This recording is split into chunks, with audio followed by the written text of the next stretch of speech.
Hello everyone. Today we will examine additional examples that deal with the reduction of fractions.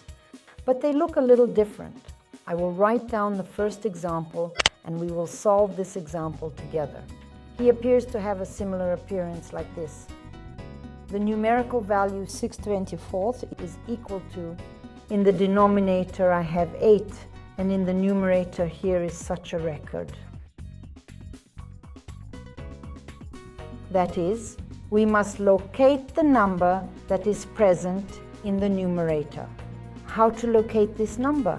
In this scenario, you need to think about the possible values for the number, or more precisely, the appropriate value for the numerator.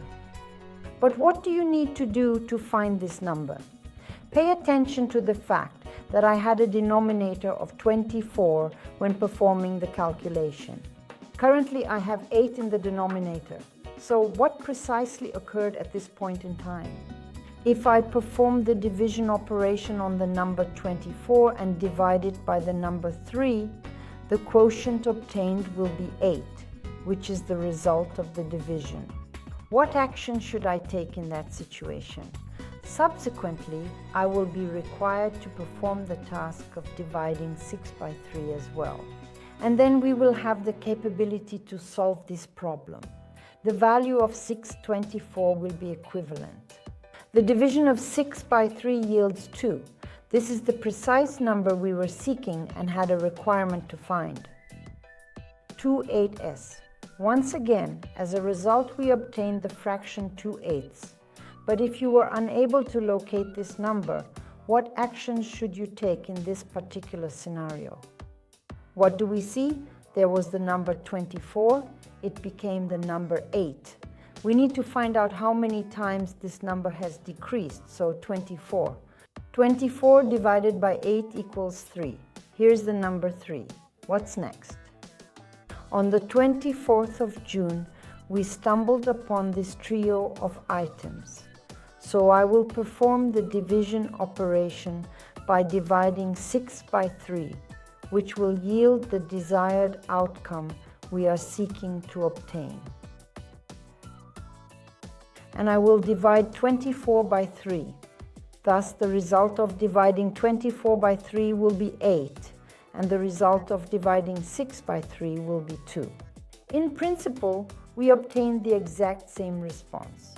And here is another example that illustrates the point we are making. I have an example that demonstrates the concept of 3/5 being equal to 25. Furthermore, I will add a question mark to convey enthusiasm and emphasize the excitement of the statement. What do you need to do again? The thing is, we were dividing in this direction here. Let's brainstorm together about our options. Our objective is to reach 25, starting from a value of 5. I will move in this direction for a distance of 25 units. The result of dividing 25 by 5 will be the numerical value of 5. All right, let's proceed according to our own approach. 3/5. What should I do? Here I found this 5, that is 3 and 5. The product of 5 multiplied by 5 is equal to 25 in mathematical calculation. And I also multiply 3 by 5, it will be 15. As a result, this little question will be equal to 15. What did I want to show in this case, guys? The thing is, we don't always divide by a certain number. So every time we divided to simplify the fraction.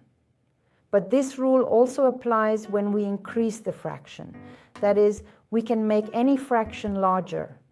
That is, more precisely increase the numerator and denominator. But the fraction itself will not change. That is, the value of this fraction will in no way change. Only the numbers themselves will change. That is, they will either increase or become smaller, but the rule remains the same. So here we divide by 3 by the same number. We can also multiply a fraction by the same number in order to increase or decrease its value. Analyzed examples. Hope all clear. In next lesson, we'll continue with fractions. That's all for today. Goodbye. Until we meet again.